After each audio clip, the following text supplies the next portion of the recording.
مجھے لگتا ہے تمہارے ذہن سے بالکل ہی اتر گیا ہے کہ اسکول کا ایک بہت ضروری کام تمہارے ذمہ ہے۔ اسکول کا ضروری کام؟ ہاں، شوبرا ہوٹل والوں نے مجھے بتایا تھا کہ ان کے ہاں جو بچوں کا ایک میوزک کا فنکشن ہونے والا ہے اس میں تم پیانو پلے کرو گی، اور اس کے لیے سردار صاحب سے انہوں نے خاص طور پہ اجازت لی ہے۔ بھئی یہ بات سن کے میں نے ایک عارضی تاریخ ان کو دے دی۔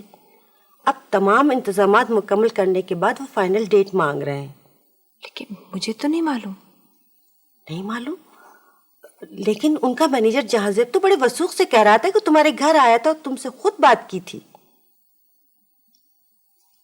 آیا تو وہ تھا، لیکن تو سردار صاحب نے اجازت نہیں دی؟ تعجب ہے، کوئی شخص اتنا بڑا جھوٹ بھی بول سکتا ہے؟ مائی گاڈ۔